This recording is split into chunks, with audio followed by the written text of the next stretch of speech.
2014 के बाद बहुत से उत्तर प्रदेश में पॉली हाउस लगे हैं और इसका श्रेय भी भारत सरकार को और उत्तर प्रदेश सरकार को जाता है। ये गांव का नाम है दफेदारपुरवा, देवा ब्लॉक है, तहसील नवाबगंज, जिला बाराबंकी। आप इस गांव में किसी गांव, पूरे गांव में चले जाइए, आसपास के गांव में आप सर्वे कर लीजिए कि फूलों की खेती से पहले उनकी आर्थिक स्थिति क्या थी, आज क्या थी। फूलों की सबसे पहले हमने ग्लैडियोलस की खेती शुरुआत की थी 2002 में, और उस समय मैंने ये 2002 में 1 बीघे से लगाया, शुरुआत किया था। और फिर उसके बाद हर साल बढ़ाते गए, लगभग 20 से 25 एकड़ में हम कर रहे हैं खेती इस समय। और ये ग्लैडियोलस की फसल है, इसमें अभी जनवरी के महीने में फूल आ जाएगा। तो ये हम लोग स्टेप वाइज लगाते हैं, 10-10 दिन के गैप लगाते हैं कि जो हमारा फूल नवंबर से शुरू हो तो मार्च तक चलता है ग्लैडियोलस का। इसकी खेती की शुरुआत, ये सीजनल फूल है, ये जाड़ों की फसल है। इसकी बुआई की शुरुआत 15 अगस्त से शुरुआत होती है, फिर लगभग 15 नवंबर तक बुआई होती है और बुआई से 80 से 90 दिन पे फूल आने लगता है। तो जो फूल हम 15 अगस्त को लगाते हैं वो लगभग 15 नवंबर से मार्केट में बिक्री के लिए तैयार हो जाता है और ऐसे ही 80 से 90 दिन पे सारी फसलें रहती हैं। ये जो बल्ब है ये हॉलैंड का फूल है मेन, तो ये बाहर से मतलब इम्पोर्ट किया जाता है, फिर बाद में यहाँ धीरे यहाँ तैयार भी होता है। तो 1 एकड़ में लगभग 60,000 बल्ब लगता है और एक बल्ब की कीमत, लगभग अच्छे बल्ब की कीमत 2.5 से 3 रुपए पर बल्ब होता है। तो उस हिसाब से लगभग 180, 1 लाख से 1.5 लाख से 2 लाख रुपए बीच लागत आती है एकड़ में। और हमें लगभग 1 एकड़ में जो फूल मिलता है तो लगभग 80,000 फूल मिलता है। मार्केट में फूल भी अलग-अलग रेट में बिकता है, कभी इसकी मार्केट बहुत 8 से 10 रुपए फूल जाती है, कभी कम होती है। तो एवरेज लगभग हमें जो है 3 से 4 रुपए का एवरेज आ जाता है। उस हिसाब से अगर हम सारे खर्चे निकाल दें तो लगभग 2 लाख रुपए एकड़ में जो है बच जाता है हमारा। हाँ, फिर उसके बाद अगले सीज़न में जब आता है तो बीज हमारे पास, अगर हमने 60,000 बल्ब लगाया है तो लगभग 90,000 बल्ब हमें मिलता है और बल्ब के साथ-साथ छोटा-छोटा कॉम्बलेट भी मिलता है। तो उस कॉम्बलेट को हम जो है बोते हैं तो उससे बल्ब तैयार होता है। तो इस हिसाब से बल्ब हमारा काफ़ी बढ़ जाता है। लगभग हम तो फिर जब हम अगले साल करते हैं तो हमारा बल्ब हमारा अपना होता है और बाकी हमारा खाद, पानी, लेबर की खर्च आता है तो कास्ट भी कम हो जाती है। और हमने जब शुरुआत किया था, हमने सिर्फ 15,000 बल्ब से शुरुआत की थी और लगभग हमने 20 से 25 एकड़ में किया है और काफ़ी बल्ब हम साल में मतलब बेचते भी हैं। लगभग कई करोड़ का तो हम बल्ब बेच चुके होंगे जब से 2002 के बाद से। हमने तो जब 2002 में किया था तो मैं पहला किसान था बाराबंकी का। फिर मैं धीरे-धीरे अपने गाँव के कुछ किसानों को जोड़ा इससे और आज तो इस समय जो प्रेज़ेंट टाइम में हमारे बाराबंकी, मतलब हमारे गाँव में जितना, ये दफेदारपुरवा गाँव इसका नाम है, इस पूरे गाँव में जितने किसान परिवार हैं, लगभग 2-250 किसान परिवार, सभी लगभग फूल की खेती करते हैं। और बाराबंकी और लखनऊ और फैज़ाबाद, बस्ती, आस-पास के जिलों में भी किसान लोग बीज हमसे लेते हैं और लगभग खेती कर रहे हैं। लगभग काफ़ी बड़े एरिया में खेती हो रही है। ये अभी एक नया है, सनफ्लावर है, ये अभी कट फ्लावर में इसकी मार्केट में भी नया-नया आया है और अभी इसको मैंने पिछले साल ट्रायल के उस पे लगाया था। इस बार हमने काफ़ी बड़े एरिया में लगाया है और लगभग ये रेडी हो गया है, अभी थोड़ा-सा बड़ा होगा और इसकी मार्केट में बहुत अच्छा रेट मिला है। लगभग होलसेल में हमारा 50 से 60 रुपए का पर फूल जा रहा है और रिटेल में तो लगभग 80 से 100 रुपए का पीस पर फूल बिक रहा है मार्केट। ये है तो मतलब ये आता तो ताइवान का है फूल, ताइवान से पौधा आया है। लेकिन एक जो सनफ्लावर होता है, सूरजमुखी जो बोलते हैं, जो तेल के लिए इस्तेमाल होता है, इसमें तेल नहीं होता है, इसमें सिर्फ़ फूल के लिए जो है ऑर्नामेंटल फूल है ये। ये ताइवान का बीज है। बहुत पहले की बात है, ऋषिकेश मुखर्जी जाते हैं योगेश गौड़ के पास। वो उनसे बताते हैं कि उनकी एक फिल्म आ रही है मिली, उसका एक गाना है, उनको लिखना है और वो गाना था फूलों पर। आप सबको याद होगा, मैंने कहा फूलों से हंसो तो वो खिलखिलाकर हंस पड़े। इस पूरी फिलॉसफी को समझिए। हम यहाँ पर मौजूद हैं और आप हमारे पीछे का ये नजारा देख सकते हैं। यहाँ फूल कैसे खिलखिलाकर हंस रहे हैं, लेकिन इन फूलों को जन्म देना, उन फूलों को जो है विस्तार देना, उनको खिलखिलाने पर, हंसने पर, हंसने का मौका देना, ये एक बहुत बड़ी बात है। और वो ये सारा जो मौका फराहम करा रहे हैं वो मोइनुद्दीन साहब करा रहे हैं। हम आपसे मुलाकात कराते हैं बाराबंकी के एक ऐसे फार्मर से, एक ऐसे किसान से जिन्होंने न केवल अपनी जिंदगी बदल दी बल्कि बहुत सारे किसानों की जिंदगी बदल दी। और वो आज फूलों का कारोबार कर रहे हैं, फूलों की खेती कर रहे हैं, फूलों का व्यापार कर रहे हैं और लोगों की जिंदगी को फूलों की खुशबू से, फूलों की महक से और फूलों से बिल्कुल जो है तरोताजा कर दे रहे हैं। तो ये आपका बहुत बहुत स्वागत है। धन्यवाद। पेशे से एक वकील रहे हैं आप, जी आपने जी। एलएलबी की पढ़ाई की, वकालत शुरू की, और उसके बाद कैसे ये पूरा तस्वीर बदल गई? सबसे पहले मैं आपको अपने इस पॉली हाउस में, फूलों के खेत में आपका स्वागत है। शुक्रिया। मैं 2002 की बात है, 2002 में मैंने लखनऊ यूनिवर्सिटी से एलएलबी की पढ़ाई कंप्लीट करने के बाद मैंने कुछ दिन लॉ की प्रैक्टिस किया। लेकिन शुरू से मन था कि खेती में उस प्रैक्टिस में या कहीं मन नहीं अच्छा लगा। शुरू से गाँव का एक लगाव था, गाँव की तरफ एक गाँव से लगाव था। तो मैंने गाँव वापस आने का एक फैसला लिया कि हम गाँव में आके खेती करेंगे। जी। तो शुरू में तो मैंने अपनी ट्रेडिशनल खेती जो यहाँ पे होती थी, धान, गेहूँ, आलू, वही शुरू किया। लेकिन उससे मुझे बहुत अच्छा लाभ नहीं मिला, और जो मेरा एक हौसला, जो एक एम था कि हमें कुछ खेती में कुछ आगे बढ़ना है, कुछ नया करना है। तो फिर 2002 में मैंने फूलों की खेती के बारे में थोड़ा-सा पढ़ा, और मैंने इसके बारे में थोड़ा जाना। तो उस समय लखनऊ, क्या उत्तर प्रदेश में, बहुत छोटे पैमाने पे फूलों की खेती हो रही थी, खुले में होती थी। तो ग्लैडुलस की खेती होती, तो फिर मैं सीतापुर रोड पे 1-2 फार्म थे उनके, मैं फार्म पे विज़िट किया, वहाँ पे खेती की देखी। फिर वहीं से मैंने एक हिम्मत बन गई कि खेती, हम फूलों की खेती करेंगे। तो 2002 में मैंने ग्लैडुलस की खेती यहाँ पे बहुत छोटे पैमाने से 1 बीघे कच्चे से मैंने शुरुआत की, और वो शायद बाराबंकी का मैं पहला किसान था जहाँ पे फूलों की खेती लगाई। तो जब 3 महीने के बाद हमारी फसल तैयार हुई और जब बिक के मार्केट में बिकी, तो मैंने देखा कि जो हमारी परंपरागत फसलें थी, धान, गेहूँ, आलू, जो भी था, उससे कई गुना अधिक इसमें मतलब मुनाफ़ा हुआ मुझे। तो वहीं से मेरी एक हिम्मत बन गई, फिर मैंने उसको धीरे-धीरे 1 बीघे से 2 बीघे किया, फिर 4, 8, 16, लगभग 20 से 25 एकड़ में मैंने हुँ। खेती ग्लैडुलस की शुरू की। फिर जब बहुत ज़्यादा उत्पादन होने लगा, तो फिर मैं लखनऊ के साथ-साथ, लखनऊ की मंडी में माल इतना नहीं बिक पाता था, तो फिर मैंने दिल्ली, मुंबई, अहमदाबाद और बड़ी मंडियों को, मतलब जहाँ फूल भेजने के लिए मैंने कोशिश की। मैं मंडियों को गया, तो वहाँ पे मैंने देखा कि और विभिन्न तरीके के और भी किस्म के फूल बिकते थे। उसमें था एक ये जरबेरा फूल जो है, जो ये पॉली हाउस में होता था, ये यहाँ अपने उत्तर प्रदेश में बिल्कुल नहीं कहीं पे होता था। ये कौन सा क्यों? है? ये फूल जरबेरा है, अच्छा। ये हालैंड का फूल है, जो यहाँ पे पॉली हाउस में उगाया जाता है। उसके लिए पॉली हाउस में कंट्रोल एक क्लाइमेट होता है। हमें 15 से 30 डिग्री टेम्परेचर मेंटेन करना रहता है, उसी में फूल होगा। इसलिए यहाँ पे गर्मियों में यहाँ पे नहीं था, होता था बंगलौर में या ठंडी जगह पे होता था।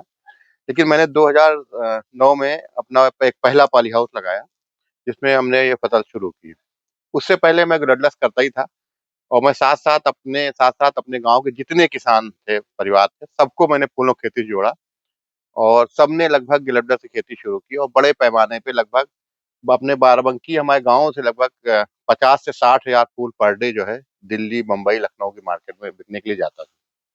पूरा गाँव मिल के सब एक खेती करते थे, उसी में ये हमने भी जरबेरा की शुरुआत की।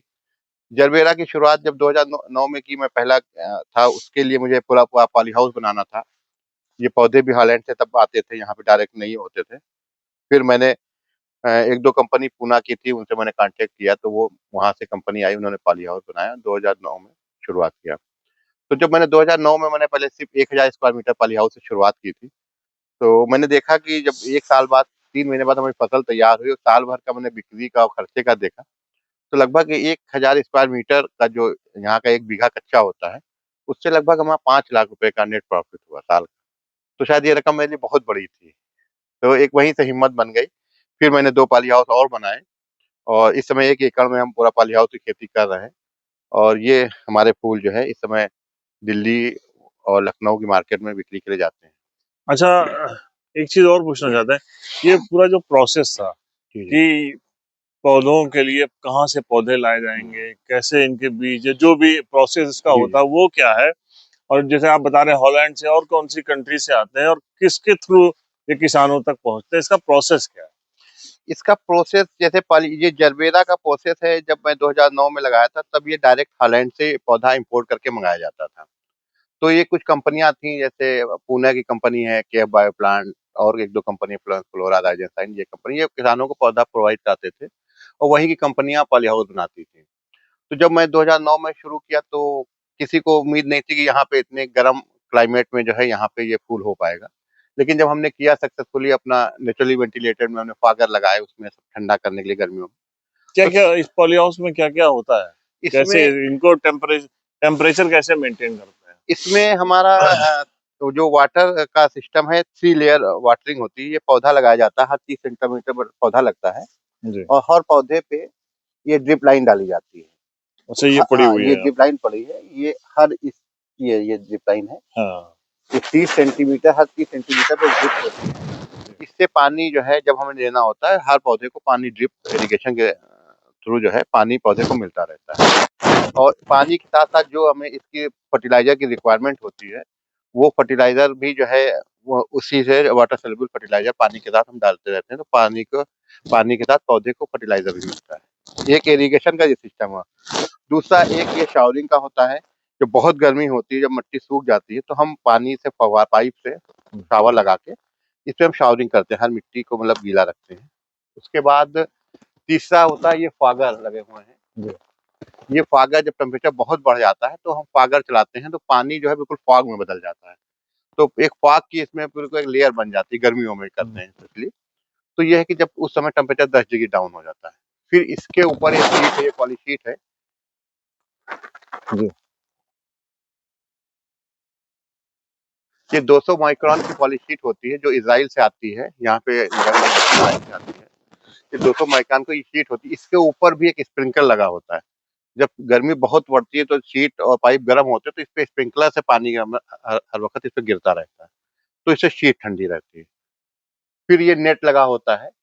ये नेट जो है अ, अंदर की ऊपर की गर्मी को, धूप को थोड़ा-सा जब हम फैला देते हैं, समेट देते हैं, हुँ। तो वो रोकता है।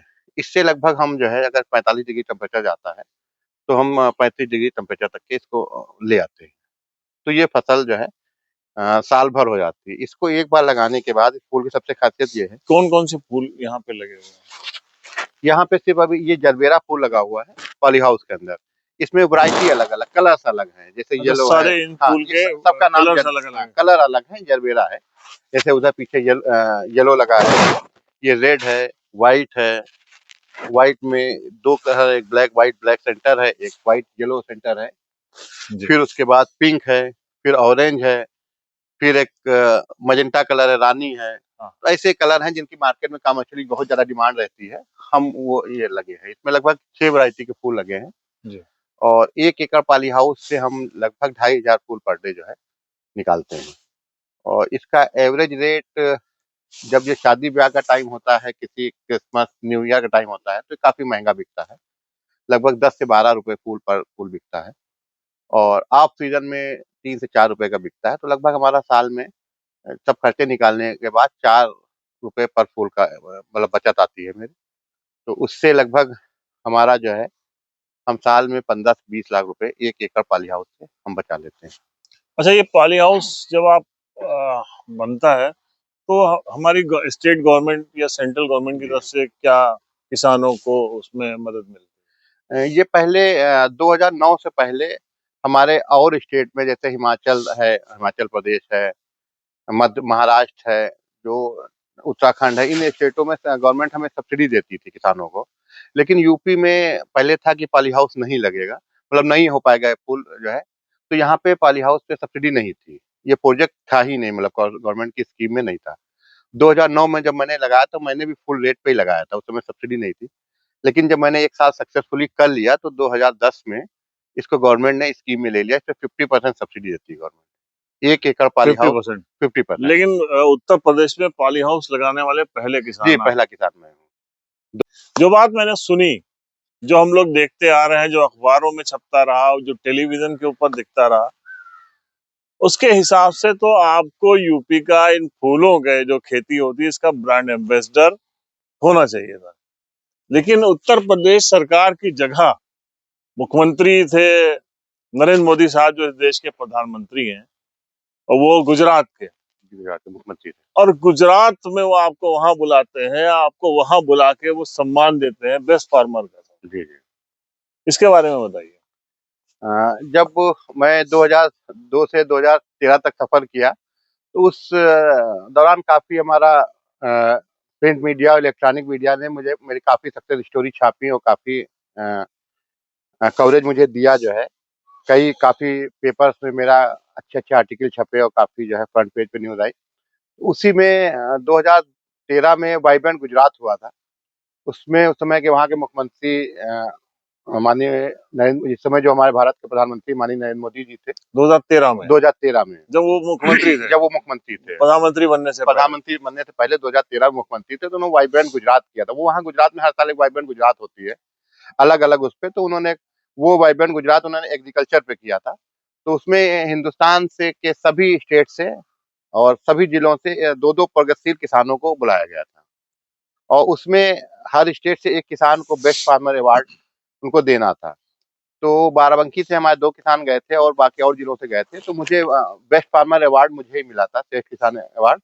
माननीय मुख्यमंत्री जी ने अपने हाथों से अवार्ड, शाल ओढ़ा के अवार्ड दिया था। माननीय मुख्यमंत्री माननीय मुख्यमंत्री नरेंद्र मोदी जी, माननीय मुख्यमंत्री तत्कालीन 2013 में माननीय मुख्यमंत्री गुजरात श्री नरेंद्र मोदी जी ने मुझे शाल ओढ़ा के अवार्ड दिया था। उस अवार्ड में मुझे 51,000 रुपए का चेक, एक शाल, एक सर्टिफिकेट दिया था, और बहुत अच्छा स्वागत किसानों को किया था, और बहुत अच्छा जो है हम लोगों की जो है तारीफ की थी। तो ये ये मैं इसलिए कह रहा हूँ कि सिर्फ मैं नरेंद्र मोदी जी जो हमारे देश के प्रधानमंत्री हैं, मैं किसी को खुश करने या नाराज करने के लिए ये बात नहीं कह रहा हूँ। मैं ये बात इसलिए कह रहा हूँ कि कितने आप विजनरी हैं, क्या आपका विजन है, ये आपको देखना चाहिए कि गुजरात में उत्तर प्रदेश के फूलों के जो किसान हैं उनका सम्मान किया जा रहा था 2013 में जब वो मुख्यमंत्री थे, यहाँ से बुलाकर। तो फिर आगे चल के प्रधानमंत्री दोबारा जब वो प्रधानमंत्री बनते हैं फिर एक बार आपसे मुलाकात करते हैं। हाँ जी, 2018 में, जब 2014 में प्रधानमंत्री बनते हैं, 2018 में प्रधानमंत्री जी ने एक नारा दिया था कि 2022 तक किसानों की आय हमें दुगनी करनी है।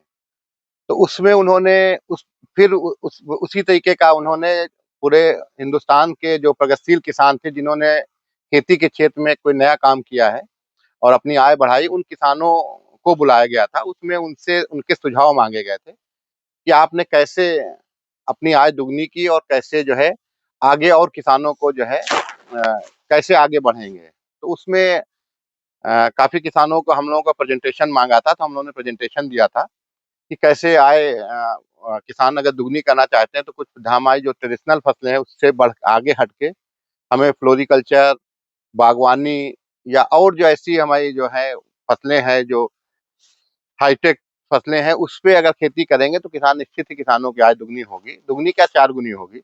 इसी को देखते हुए 2009 के बाद, 2014 के बाद बहुत से उत्तर प्रदेश में पॉली हाउस लगे हैं, और इसका श्रेय भी भारत सरकार को और उत्तर प्रदेश सरकार को जाता है, क्योंकि उन्होंने बहुत बड़े एरिया में, लगभग हमें लगता है कि अब हर जिले में लगभग 50-50 हजार स्क्वायर मीटर के पॉली हाउस किसानों ने लगाए हैं, और लगभग जो लगाए हैं सभी किसान अपने बहुत अच्छी इनकम आय कर प्राप्त कर रहे हैं। अच्छा, उसके बाद आपको कभी उत्तर प्रदेश सरकार की तरफ से कोई पुरस्कार मिला है? 2018 में सबसे बड़ा सौभाग्य यही था कि मुझे प्रधानमंत्री जी से मौका मिला मिलने का, और मुझे अपनी बात, अपनी सक्सेस स्टोरी उनको बताने का मौका मिला। उसके बाद 2019 में मुझे माननीय मुख्यमंत्री जो योगी आदित्यनाथ जी ने कृषक समृद्धि आयोग का गठन हुआ, पहला आयोग बना कृषक समृद्धि आयोग, उसके अध्यक्ष माननीय मुख्यमंत्री जी हैं। उस आयोग का भी मैं सदस्य हूँ, मुझे मुख्यमंत्री जी ने उस आयोग में रखा, और आयोग की बैठक में अक्सर सुझाव मतलब हम लोग करते हैं, और मौका मिलने का बहुत मौका मिला, लेकिन एक वो रहे कि कभी अभी तक मुझे कोई माननीय मुख्यमंत्री जी के हाथों कोई सम्मान नहीं मिला। बस तो यही ये बात मैं कहना चाह रहा थोड़ा-सा था, जो है, और मुझे कुछ नहीं है, डिजर्व करते हैं ऐसे लोग जो उत्तर प्रदेश का पहला पॉली हाउस लगाया, और खुद नहीं, न जाने कितने किसानों को मोटिवेट किया कि वो फूलों की खेती करें। आज इनके साथ कर रहे हैं, सहयोग कर रहे हैं वो सारे लोग, और खुशहाली की तरफ बढ़े हैं। क्या ऐसे लोगों की आय भी दोगुनी हुई है? हाँ, निश्चित ही आप हमारे गाँव में किसानों से पता कर लीजिए, जो ये गाँव का नाम है दफेदार पुरवा, देवा ब्लॉक है, तहसील नवाबगंज, जिला बाराबंकी। आप इस गाँव में किसी गाँव, पूरे गाँव में चले जाइए, आस-पास के गाँव में आप सर्वे कर लीजिए कि फूलों की खेती से पहले उनकी आर्थिक स्थिति क्या थी, आज क्या थी? या उस गाँव का उनका लिविंग स्टैंडर्ड क्या था और आज क्या है? खुद ही वो अपनी जुबानी बताएँगे। जब वो बताते हैं तो मुझे भी अच्छा लगता है, और मेरा भी एक एम था, मतलब कि अगर मैं ही सिर्फ आगे बढ़ गया और मैं ही एक आमदनी कर लिया, हमारा पड़ोसी किसान वो आज भी उसी उसमें जी रहा है, तो मेरी सफलता नहीं। मेरा मेरा सोच था कि मतलब मेरे साथ-साथ इस जिले के, इस गाँव के, इस ब्लॉक के सारे किसान संपन्न हों। तो जितनी कोशिश थी, मैंने जो भी नॉलेज थी मैंने किसानों को बताया और अच्छी नॉलेज दिया। अच्छा, आ, फूल कैसे आप लोग यहाँ पे फूल फिर ले जाते हैं जब तैयार हो जाते हैं? कहाँ मंडी है? कैसे किसान पहुंचाते हैं? फूल जैसे ये है कि जरबेरा है, ये फूल जब तैयार हो जाता है तोड़ के इसको पैक करते हैं, फिर कार्टून में रख के बना के लखनऊ मंडी है जो गोमती नगर किसान बाजार में लगती है। अभी हमारी राज्य सरकार ने 19 पिछले 19 नवंबर को गोमती नगर मंडी दी है। वो बहुत अच्छी मंडी, एयर कंडीशन मंडी बना के दी है सरकार ने। उसमें किसानों की तरफ मेरी भी दुकान है वहाँ पे होलसेल की, और बहुत अच्छी मंडी प्रोवाइड की है। बाकी इसके अलावा दिल्ली, बम्बई, गुजरात और भी मंडियां हैं। तो जैसे जैसे फूल जहाँ जहाँ डिमांड होता है तो हम लोग अपना ट्रेन से या फ्लाइट से बाहर बाहर भेजते हैं। और अवसर है, बहुत से किसान ऐसे हैं, बीटेक है, कई लोगों ने अभी हमारे कई किसान हमारे साथ जुड़े हुए हैं। गोंडा के एक किसान हैं, निकेत सिंह, एक है संदीप वर्मा है। ऐसे किसान हैं जो बीटेक करके अपनी अच्छे अच्छे पैकेज छोड़ के, एक राहुल जी हैं। तो ऐसे कई किसान हैं जो अपना अच्छी नौकरियां छोड़ के खेती कर रहे हैं और हाईटेक खेती पॉली हाउस में जरबेरा उगा रहे हैं। कई लोगों ने तो मेरा वीडियो ही देख के जो है उन्होंने इतना ज्यादा प्रभावित होकर नौकरी छोड़ के अपनी खेती कर रहे हैं और एक अच्छा मुकाम भी हासिल किया है। मतलब मेरे साथ साथ मैं देखता हूँ कि हमसे अच्छी खेती लोग और हमसे ही सीख के लोगों ने किया है। फूल और ऐसे ये तोड़ा जाता है, ये देखिए। जी, बहुत शुक्रिया। और मैं यही कहूँगा, और मेरा जो भी पूरा ये एपिसोड है, जो इसको कवर करने का पीछे का जो मकसद है, वो यही है कि जो हमारे युवा हैं वो ज़रूर आपसे मोटिवेट होंगे। उत्तर प्रदेश और भारत सरकार से भी मेरा ये निवेदन है कि मोइनुद्दीन साहब को, ऐसे लोगों को एक ब्रांड एम्बेसडर बनाना चाहिए। और ऐसे लोग हमारे जो सरकार की मंशा है उससे खरे उतर सकते हैं कि वो किसानों की आय दोगुना हो। द पॉलीग्राफ के लिए बाराबंकी से परवेज है।